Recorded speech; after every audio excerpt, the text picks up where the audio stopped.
Ivy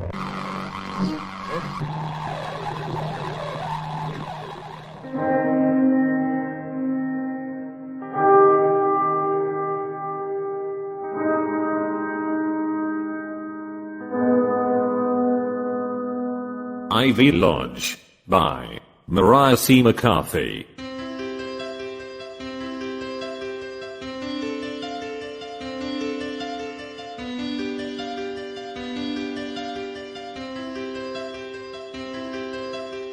Two white cats sat either side of the gutter posts, like sentries. Their eyes reflected in the headlights. And when I got out of the car and crouched down to stroke them, they fled. Pete was in his garage, dressed in blue overalls spattered with oil. He raised a hand. Welcome, welcome. He wiped his hands on a scrap of an old shirt, then threw it on the bench beside him. Your cats? Yeah, little bastards. If people match their pets, Pete was the exception. Large and dark, his stomach straining at his overalls, one strap tied in a knot to the bib, where a button had come off. You got your keys? Yes, thanks. I started to unload my bags from the boot and the back seat of the car. Let me know if you need OWT. He turned his back and carried on pottering. I couldn't stay in the house I'd shared with James, and Ivy Lodge was vacant and cheap. There wasn't a lot to unpack. I'm not one for trailing a childhood teddy bear, and it was a relief to walk away without the drag of marital furniture and dinner services, just a suitcase or two with my clothes and my laptop. Ivy Lodge was furnished, so no worries about finding a bed or sofa, and the TV I could do without. Maybe I'd start reading all those books I'd never got around to. Join a reading group, perhaps. I pushed against the heavy front door, a shoulder against it, my arms full of stuff. Pete peered across, halfway towards walking my way, but I shook my head, mouth set, lips pushed hard against each other, as if that would help the physical effort of opening the door. Remember to breathe. That's what they say in billets. Breathe your way into the pain, the posture, and as I breathed out, the door jerked slightly open. A heavy curtain hung behind it, too long for the door, gathered to one side, and pulled across the floor like a bridal train. A pile of junk mail too, was causing it to stick from underneath. Leaflets for Chinese and Indian takeaways and pizza houses, an A5 photocopied and stapled parish newsletter, which I put aside, and a couple of envelopes addressed to Sarah Flowers, who must have been a previous tenant. One looked like a bank statement, and I wondered why Sarah Flowers hadn't had her post redirected. I tried to rearrange the door curtain to make my exit easier. It wouldn't draw completely to one side. I reached up to pull the rings over a connection in the rail. There was a slight rust to the copper-colored rings.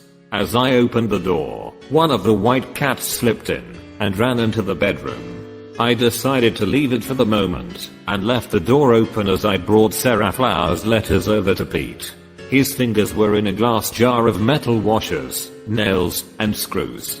He raised his head, open-mouthed, as I approached, and showed him the letters. Oh, right. Just leave them there. He nodded towards a space on the bench next to an oil can. A white cat snaked between his legs, its chin rubbing against his shin. He seemed unaware, as if it were an extension of him. The other ones come into the lodge, I said, gesturing towards the cat, now curling at his feet. Yeah, they do that. Any chance? Throw the blighter out. He reached down and scratched the cat's ears, leaving a sooty mark on the white fur. The cat raised its head to meet his fingers. What are they called? This one's Oscar, the other one's Fred. Fred's got a nick in one of his ears. Battle scar. Fred was curled on the bed when I returned to the lodge. I shooed him away, but he just opened his eyes, then half closed them, and settled down again. Come on, boy, you can't stay here. I lowered my hand to scratch his ears, as I had seen Pete do with the other cat, but he reached out with his claws and scratched the back of my hand. I tried to open a window so the cat could leave when he was ready, but the window wouldn't budge, so I called on Pete. Fred purred and rolled over to show his belly. Pete scooped him up, holding him like a baby. Fred narrowed his eyes at me as I showed both man and cat out the door. "Oh, I might as well put these leaflets in the recycling bin," I said. "Green bin out the back of the garage," Pete said. As I lifted the lid, I saw the letters addressed to Sarah Flowers sitting on top of a pile of newspapers. That first night in the lodge, I had the strangest dream, though I didn't seem to be asleep. A weight was pinning me down, as if a creature were crouching on my chest. I wondered if one of the cats had somehow got back in, but there was no cat, nor anything else to cause that sensation. Logic told me it wasn't real, that it was a hangover from a dream, that I couldn't quite recall on waking.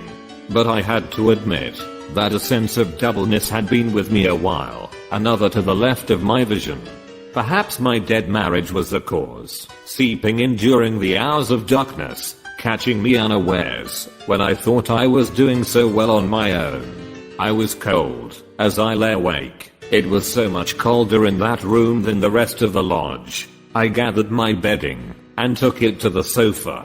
After that first night, I slept on the sofa every night, leaving the bed unused. The hallway was dark, the front door had no window, and the only natural light came in when the doors to the other rooms were ajar. The bedroom was first, on the left, the bathroom a little further, on the right, and the living room straight ahead, with the kitchen branching off it. The windows were tall, sashed, and painted shut. The kitchen, with its cupboards and fittings crammed in, made me tense, like the feeling you get in a maze, when you can't find your way out. At times, I felt squashed against the cupboards, the cooker, and the fridge, as if pushed slightly off balance by unseen hands. There was a bricked-up doorway in the kitchen. Back in the days it was in use, it would have made the room all doors, with precious little space for anything else. But then there would have been another escape route, especially as the kitchen door handle often jammed, trapping me in the room. I didn't mention the night visitation to Pete, or the feeling of confinement in the kitchen. But I did complain of the cold in the bedroom, of the doors sticking, as if someone were pushing against them, when I tried to open them. As I put my key in the lock, when I came home from work on evening, Pete opened the door. I complained that there was no rush for him to do the repairs, but he said he was just up the drive, and had nothing else to do that day. I got the impression that most days were like that for him. "Well, young lady," I came around expecting to have to take the door off and plane it, but it opened as smooth as a swan on a lake. He swung the door open and shut it several times to demonstrate. And the kitchen door handle seems fine to me. He beckoned me towards the kitchen. The handle that trapped me in there when I was alone dropped, and rose with no resistance. "Oh, I'm sorry to have bothered you," I said, feeling foolish. "No worries, that's what I'm here for." Funny thing is, the other girls who lived here, tenants I've had before you, complained about the door and the handle in the kitchen. "Sarah Flowers? Did she complain?" "Yeah, her." He sniffed. "Anyway, I've never had a problem with the doors. No meat on you, that's what it is. Need building up." He smiled and winked.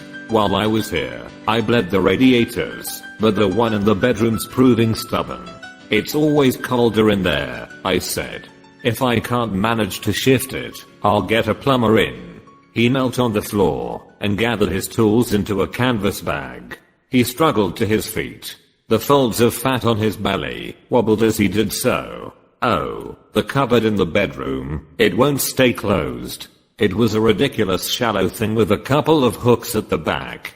That one's a mystery," he said. "I've tried to take the door off and put some shelving in the alcove, but the screws in the hinges won't loosen. I think it's damp," I said. "I hung some scarves in there, and they got mottled with dark spots. Same thing happened to the last tenant's stuff, but my dampness meter shows no damp." He shrugged. "You've got the wardrobe, though, haven't you? I'd just avoid using that cupboard. I like to think I'm Superman." He raised his arms in a muscle man pose, "but it seems I can't do everything. The cats were sitting on the outside sill of the bedroom window, pawing at the glass. Better go feed them, I suppose. They jumped down and were waiting outside the front door as Pete left. They tried to walk in, but he gently deflected them with a kick. I joined a Pilates class. I had seen it advertised in the parish newsletter. Thought it would help tone me up, and maybe I'd meet some new people. Friends who knew James and me as a couple, took sides when we split, or reveled in the drama of it all. Terrible sympathy in their eyes, a touch on my arm. Unanswered calls, curt replies to emails saw some drift away. New start, new friends, but it turned out that the Pilates ladies were all friendly with one another. 5 minutes before class was like the playground cliques at school. Huddles formed around the hall, and whilst there were a few glances in my direction, it was as if there were no vacancies signs posted by each group. I returned to a cold house. I missed the welcoming light of the television, even the lights left on in all the rooms that drove me mad when I came home to James. He used to say that in every relationship there is one person who leaves all the lights burning, while the other goes around switching them off. I now kept all the lights on, even in the rooms I wasn't using, as if the light could chase away the feelings of dread, discomfort. As if what happened in the dark, in that bedroom, could not be given dominion under the blaze of an electric light. I went to the kitchen to get a snack, a couple of digestive biscuits with chocolate spread. I stopped by the mirror in the hallway first, looked at my profile, and sucked my belly in. The leggings and t-shirt I'd worn for exercising showed every lump and bump. The biscuits looked bare, and not enough, so I tipped several more onto the plate, added peanut butter to those, sliced a banana, and arranged the circles on top. I looked in the fridge, and there was a tub of double cream. I wouldn't have bought that, ever. I'd ordered online, and put the shopping away fast. Maybe I didn't notice it, mistook it for my usual low-fat yogurt. It seemed a shame to waste it, and after all I had been exercising. I piled it onto the biscuits, and then spooned the rest of the tub of cream into my mouth. The next day was tough. My manager was off sick, and I had to cover her phone, her work, as well as my own. But when I came home, the door didn't stick at all. At least something had gone right that day. I dumped my bag and coat on the bed. It was still so cold in the bedroom, even though it was June. I guess these old buildings take a while to warm up, even in the summer. North facing, probably. I noticed a letter, caught in the folds at the foot of a curtain, that hung at the door. The postmark was from the week before. The seal on the envelope was bumpy, as if the glue had come away, and it was only stuck at the point of the flap. I recognized my Aunt Tina's handwriting. She was one of the few people who still wrote by hand. Never quite trusted the new. Emailing wasn't her thing. I sat with a coffee, and tucked my feet up beside me on the sofa, ready for a newsy read. Pages later, I learned that she was coming to stay at the weekend. I phoned her, said I'd only just got the letter, and asked if she was still coming, as she hadn't heard from me. I've no spare room, I said, hoping to put her off. You have a sofa, don't you? A sofa bed? Yes, my bed. I'd not slept in the bedroom since that first night. I'll see you on Friday evening. The sofa bed will be good enough for me. I decided to sleep in the bedroom that night. It was time to toughen up. But when it came to it, I chickened out and slept on the sofa as usual. I'd offered Tina the bedroom, insist on it. I ordered some extra shopping online, and it arrived early on the Friday, just before I left for work. So I put the carrier of chilled stuff in the fridge, and dashed out the door. Tina arrived before I got back from work, and Pete spotted her sitting in her car. He asked her if she'd like a cup of tea at the big house, which she declined, but accepted his offer of letting her into the lodge with his key. She told me later that Pete was a little too familiar for her liking. He had followed her in, showed her around, then sat chatting on the sofa until I came home. Both cats had trailed after him and had leapt onto the kitchen surfaces, sniffing in the Sainsbury's bags of shopping I had left that morning. He seems rather comfortable in your house, Tina said. Too comfortable. I shrugged. He's been in a fair amount to do some maintenance. He's alright. Really? Does he not disturb you when you have, company? She winked. Oh, there's nothing like that. No one. You're a young woman. Don't deprive yourself. Not that there can be many opportunities to meet men out in the sticks. Or maybe Pete thinks he's in with a chance. I laughed. He might not be your cup of tea, she said, but you may well be his. I would watch out, if I were you. When I unpacked the food delivery, there was stuff I hadn't ordered. The deliveryman must have given me a bag of someone else's shopping by mistake. But there were things in there that Tina and I enjoyed that evening. Chocolate, strawberry cream tarts, creme caramels and wine.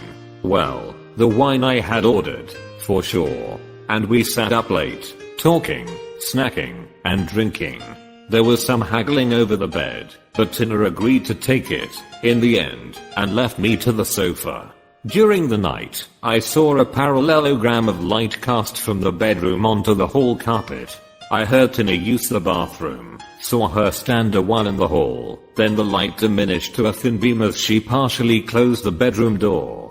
The light stayed on all night, and when I asked her how she had slept, she said she'd had a bad dream, so she'd sat up reading. She looked pale, her eyes circled with dark, and I nearly said something, nearly asked about the dream. Look, why don't I treat us to a night in a hotel? She said. It would do you good to get you out of here for a while. She meant get you out of this dingy place. I could tell what she thought by the way her nose wrinkled, her frown. The air was stale.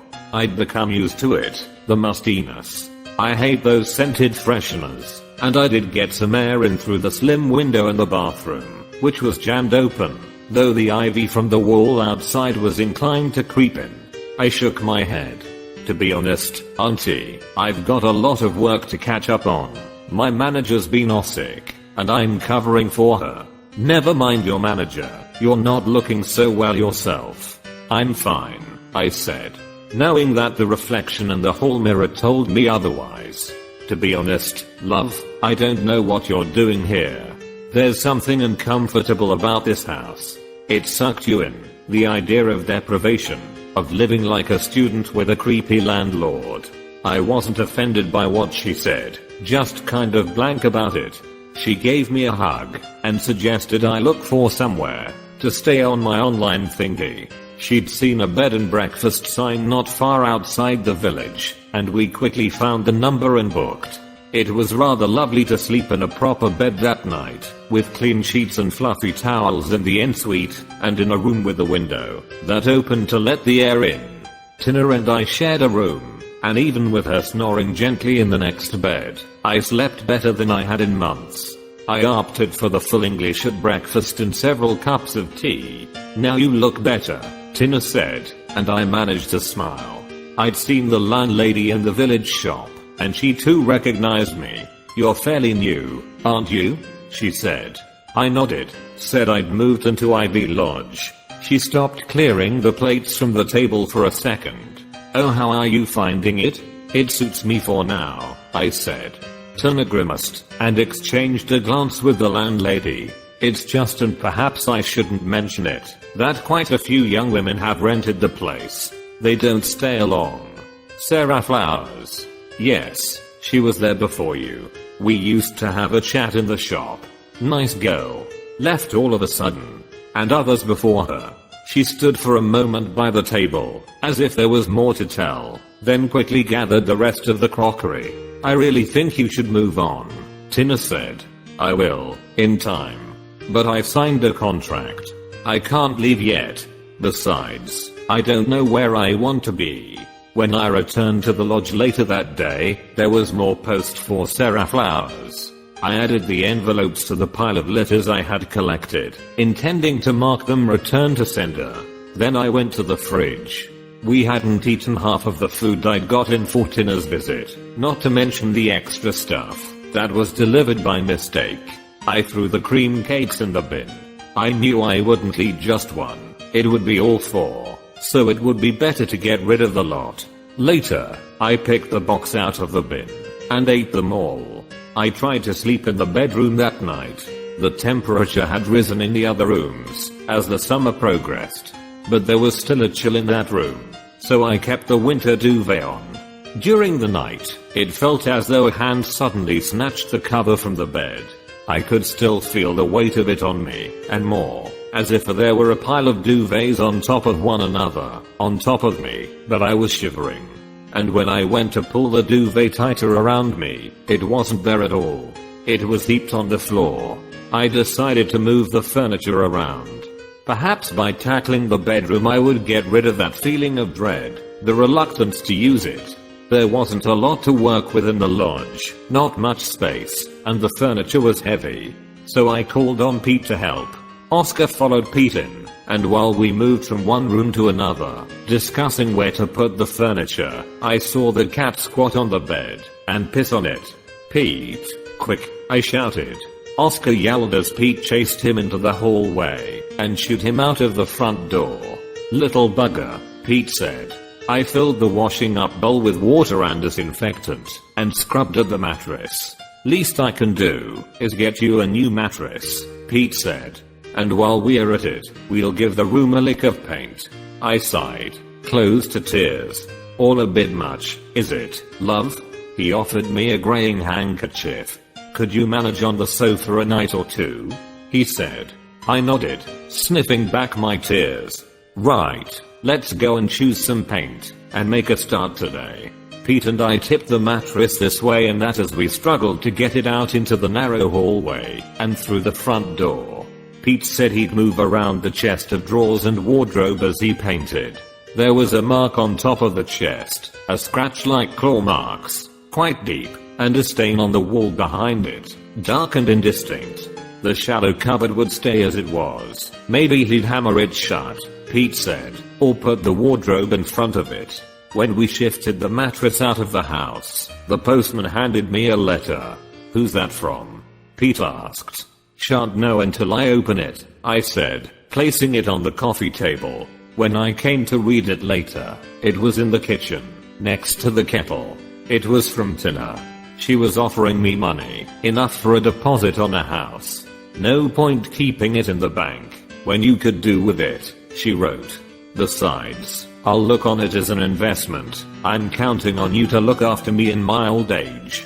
I mentally filed it as something to think about after the decorating was complete. I had little time on my own to think, as Pete was around for several days. He finished the skirting boards on a Saturday afternoon. There was just the door frame to do, and he said he'd work on into the evening.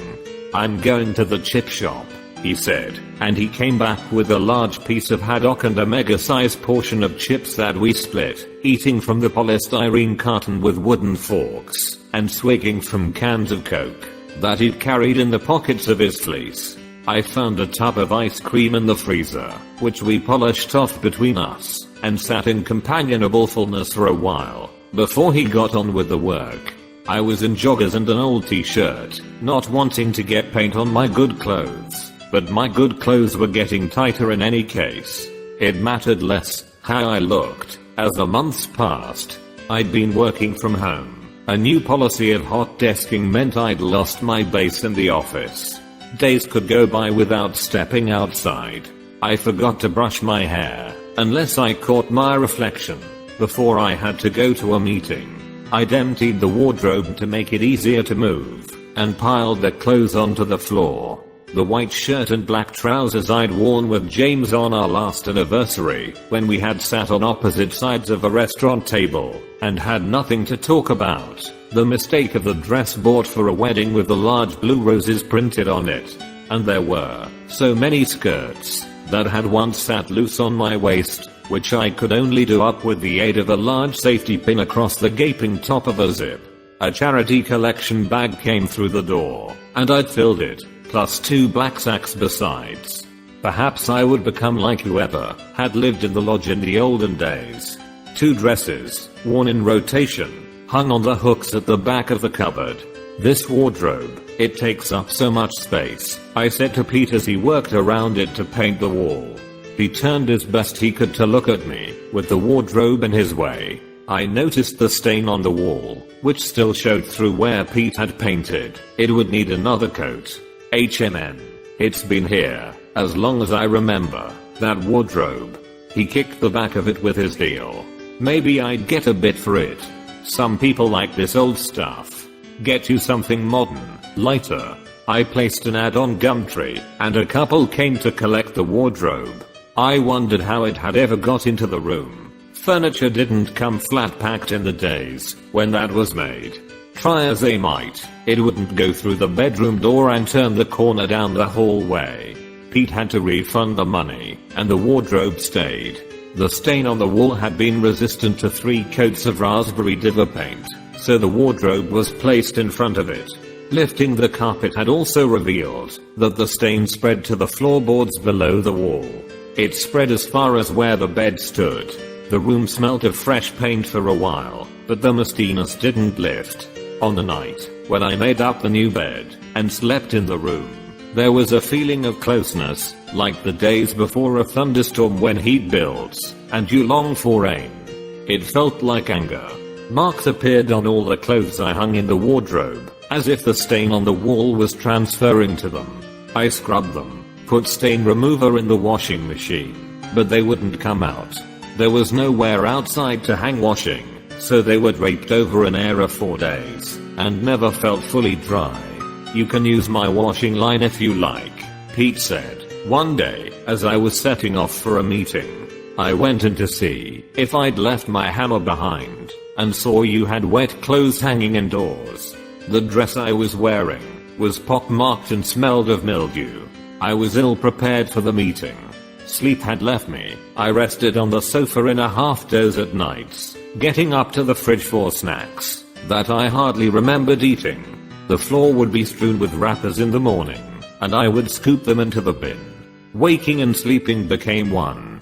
Pete had entered my dreams, with the white cats trailing behind him as he wandered through the lodge. More letters arrived for Sarah Flowers. A small pile of them accrued, and occasionally they would disappear, after Pete had let himself in under some pretext or other. Tina's letter also went missing. It had been at the bottom of a number of bills and letters offering me loans and credit card balance transfers. A month went by before Tina turned up at my door. By that time, I'd become obsessed with the wardrobe. How had it ever got into that room? It creaked, and once there was a scratching from within. When I opened it, a cat flew out. Fred, I noticed the nick in his ear that distinguished him from Oscar.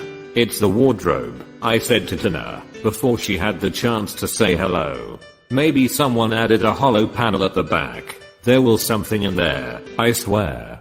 Tina took off her jacket and draped it over a chair. What are you on about? The wardrobe. Yes, what about it? It got bigger.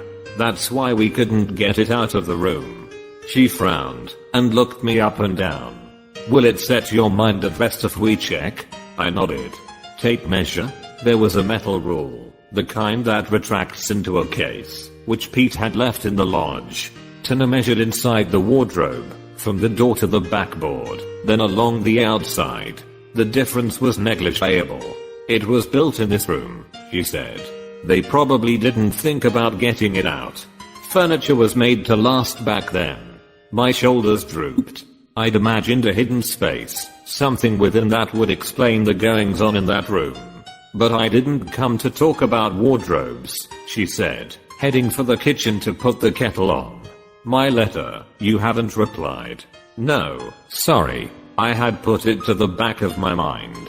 When Pete wasn't around, I'd mainly thought about the wardrobe, or if the cats were a malign influence. I've brought some house details. That's if you want to stay in the village.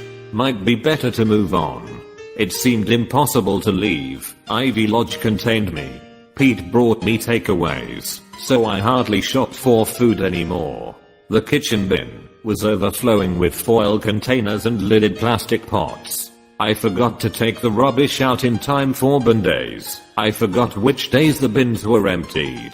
Work was getting impatient. There was talk of disciplinary proceedings. My boss suggested I see a doctor, but that would mean leaving the house. It's not what you imagined. This life of freedom, is it? I shook my head. But it will be. You just need to get away from here. We returned to the B&B that night, after Tina had helped me clean the kitchen and take the rubbish out. She closed the doors firmly on the wardrobe and the bedroom before we left. She spoke to Pete before we set off. I remained in the car, but could hear them talking. How could you let her get like this? Like what? She's huge, for a start, and she hasn't seen daylight for weeks. He picked up and put down a succession of tools on the workbench, avoiding her gaze. Looks better with some weight on her, if you ask me. I bring her food. Keep an eye. You know the story, of course. The landlady of the B&B said as she served us breakfast next morning. Servant girl, all but held captive. Back in the day. No, I had no idea, I said. Oh yes, it was quite a horror story. She worked for the man at the big house, only went between Ivy Lodge and the house, never any further. And the man, forget his name, well, they'd call it coercive control these days. Fed her, clothed her, locked her in the lodge, had his wicked way with her. She'd come to depend on him, see. Found dead in the end. Tina went pale. How did she die? Bled to death. A baby's corpse was found in the wardrobe, wrapped, stillborn. They reckon. I doubt she had any help with the birth. Gruesome, said Tina. Poor thing. A couple of cats found her, they say. Some exotic breed owned by the man at the big house. They kept scratching at one of the windows. It wouldn't close properly, as the ivy crept in from the outside wall. The clattering of the window catch brought the gardener to it, and he saw the poor girl through the bedroom window. You felt it too, didn't you? I said to Tina, after the landlady had cleared the table. When you stayed over, in that room. Tina stared at the tablecloth. Let's go and see some of these houses, she said. She'd brought the brochures to the breakfast table. And then we'll go and pack your things. As I rose from my chair, the fluttering that I'd felt in my belly for some weeks became a definite kick.